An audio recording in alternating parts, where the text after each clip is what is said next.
आज की क्लास हमारी स्पेशल यूज़ ऑफ वर्ब्स की होगी। ये वर्ब्स की क्लास में हम वर्ब के ऐसे दो अर्थ देखते हैं जो एक तो होना होता है और एक करना होता है। होना मतलब जैसे डिक्रीज, कम होना, और इसका दूसरा अर्थ है कम करना। ठीक। डिवेट, भटकना या भटकाना। डीप, डूबना या डुबाना। डिस्पर्स, बिखरना या बिखराना। एजुकेट, शिक्षित होना या शिक्षित करना। एंड, अंत होना या अंत करना। एलार्ज, बड़ा होना या बड़ा करना। ठीक। तो वीडियो शुरू करते हैं। पहली वर्ब है डिक्रीज, कम होना या कम करना। ठीक। तो इसके फॉर्म देखेंगे decrease, decrease, decrease, decreasing, decreases. ठीक। अब जैसे यहाँ पर 10 स्वीट्स डिक्रीज, 10 स्वीट्स डिक्रीज, मिठाई कम हो गई है। ठीक। अब ये जो सब्जेक्ट है ये नॉन लिविंग सब्जेक्ट है। ठीक। तो द स्वीट्स डिक्रीज, मिठाई कम हो गई है। ठीक। यहाँ ऑटोमेटिक मिठाई कम हुई है। ठीक।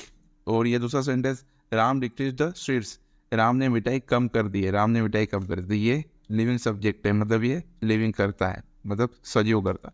डिक्रीज द स्वीट्स, राम ने मिठाई कम कर दी है। ठीक। देखते नेक्स्ट। डेविएट, भटक जाना या भटकाना। देखो, डेविएट भटक जाना या भटकाना। अब इसके फॉर्म देखेंगे डेविएट, डेविएट, डिवेटेड, डिवेटेड, डिवेटिंग और डिवेट्स। ठीक।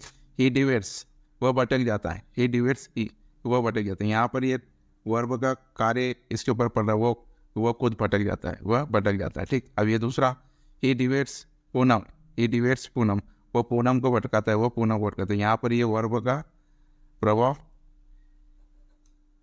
ऑब्जेक्ट के ऊपर, ऑब्जेक्ट पूनम के ऊपर पड़ रहा है। ठीक। ही डिवेट्स पूनम, वो पूनम को भटकाता है। ठीक। देखते नेक्स्ट। डीप, डीप, डीप का मतलब डुबकी लगाना या डुबोना। ठीक। डुबकी लगाना मतलब खुद डुबकी लो, डुबोना मतलब किसी को डुबोना। ठीक। इसके फॉर्म देखेंगे डीप, डीप्ड, डीप्ड, डिपिंग और डिप्स। ठीक। अब यहाँ जैसे ही dips in the river, he dips in the river, वह नदी में डुबकी लगाता है, वह नदी में डुबकी लगाता है। तो यहाँ पर इस वर्ब का प्रभाव किसके ऊपर है? सब्जेक्ट ऊपर, मतलब ही पर। ठीक। वह नदी में डुबकी लगाता है। पर दूसरा sentence, he dips Mohan in the river, he dips Mohan in the river. अब यहाँ पर ये डिप्स है कि वह मोहन को नदी में डुबोता है, वह मोहन को नदी में। तो यहाँ पर ये वो वर्ब का प्रभाव किसके ऊपर है? ऑब्जेक्ट का, ऑब्जेक्ट मोहन के ऊपर। He dips Mohan in the river, वह मोहन को नदी में डुबोता है। ठीक। देखते नेक्स्ट। डिस्पर्स, डिस्पर्स मतलब बिखर जाना या बिखेरना। डिस्पर्स बिखर जाना या बिखेरना। ठीक। यहाँ पर इसके फॉर्म देखेंगे डिस्पर्स, डिस्पर्स्ड, डिस्पर्स्ड, डिस्पेरिंग, डिस्पर्सिंग और डिस्पर्सर्स। अभी यहाँ पर इसके सेंटेंस है the marbles dispersed, the marble disperse, कंचे बिखर गए। कंचे मतलब आंटियाँ, गोटियाँ। द मार्बल्स डिस्पर्स, कंचे बिखर गए। अब यहाँ जो ये इसका जो वर्ब का जो प्रभाव है ये सब्जेक्ट के ऊपर, और ये कौन सा है? Non living subject, the marbles dispersed.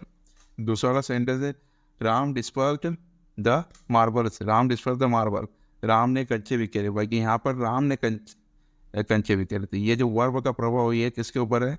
Object ऊपर। और यहाँ पर द मार्बल्स ऑब्जेक्ट है और यहाँ पर द मार्बल सब्जेक्ट है। ठीक। देखते नेक्स्ट। एजुकेट, एजुकेट मतलब शिक्षित होना या शिक्षित करना। ठीक। इसके फॉर्म देखेंगे एजुकेट, एजुकेटेड, एजुकेटेड, एजुकेटिंग और एजुकेट्स। ठीक। I have educated now, I have educated now. ठीक। अब मैं शिक्षित हो गया हूँ, अब मैं शिक्षित हूँ। ये जो वर्ब का प्रभाव है ये किसके ऊपर है? सब्जेक्ट ऊपर है। आई हैव एजुकेटेड, अब मैं शिक्षित हो गया हूँ। ठीक। पर ये दूसरा sentence, I have educated Mohan now, I have educated Mohan now, अब मैंने मोहन को शिक्षित कर दिया। ठीक। इसमें शिक्षित होना हिंदी आता है और इसमें शिक्षित करना हिंदी आता है। ठीक। I have educated Mohan now, तो यहाँ पर ये वर्ब का प्रभाव किसके ऊपर? ऑब्जेक्ट मोहन के ऊपर पड़ रहा है। तो अब मैंने मोहन को शिक्षित कर दिया। ठीक। देखते नेक्स्ट। एंड, एंड का हिंदी अर्थ होता अंत होना या अंत करना। ठीक। एंड का हिंदी अर्थ अंत होना या अंत करना, एंड। अब इसके फॉर्म देखेंगे एंडेड, एंडेड, एंडिंग और एंड्स। ठीक। The story ends now, the story ends now, कहानी अब खत्म होती है या समाप्त होती है। कहानी अब खत्म होती है, समाप्त होती है। ये जो एंड्स है ये वर्ब है, इसका प्रभाव किसके ऊपर? सब्जेक्ट स्टोरी के ऊपर, की कहानी अब खत्म होती है या समाप्त होती है। ठीक। पर यहाँ पर जो सेंटेंस है Ram ends the story now, Ram ends the story now, Ram आप कहानी खत्म करता है, राम आप कहानी खत्म करता है या समाप्त करता है। तो पर यहाँ पर ये एंड से का प्रभाव किसके ऊपर है? The story. और ये यहाँ पर स्टोरी क्या है? द, ये ऑब्जेक्ट है। ठीक। तो यहाँ पर ये सब्जेक्ट में द स्टोरी था तो इसके ऊपर प्रभाव पड़ा, और यहाँ पर द स्टोरी ऑब्जेक्ट में, तो यहाँ पर ये वर्ब का प्रभाव पड़ा। फिर ठीक, राम एंड से द स्टोरी नाउ, राम आप कहानी खत्म करता है। देखते हैं नेक्स्ट, एनलार्ज। एनलार्ज मतलब बड़ा होना या बड़ा करना, एनलार्ज बड़ा होना या बड़ा करना, एनलार्ज। अब इसके फॉर्म देंगे एनलार्ज, एनलार्ज, एनलार्ज, एनलार्जिंग और एनलार्जस। ठीक, द रूम एनलार्ज, कमरा बड़ा हो गया, कमरा बड़ा हो गया। अभी एनलार्ज का प्रभाव किसके ऊपर, द रूम पर, कमरा बड़ा हुआ, और ये यहाँ पर ये रूम क्या सब्जेक्ट में, द रूम एनलार्ज, कमरा बड़ा हो गया। पर दूसरा सेंटेंस देखेंगे, Mohan enlarge the room, Mohan enlarge the room, Mohan ने कमरा बड़ा कर दिया है, मोहन ने कमरा बड़ा कर दिया। अब ये जो एनलार्ज है इसका प्रभाव किसके ऊपर पड़ रहा है, ऑब्जेक्ट ऊपर, और यहाँ पर द रूम क्या है, ऑब्जेक्ट, और ये ऑब्जेक्ट के रूप में यहाँ पर यूज हुआ है। ठीक, तो मोहन एनलार्ज द रूम, देखो यहाँ पर सब्जेक्ट में ये खुद पर होता है, और यहाँ पर सब्जेक्ट किसी दूसरे के ऊपर करवाता है। जैसे मोहन ने इस ये ऑब्जेक्ट किसको, रूम को बड़ा किया, पर यहाँ पर सब्जेक्ट खुद बड़ा हुआ है। ठीक, thanks for watching and subscribe.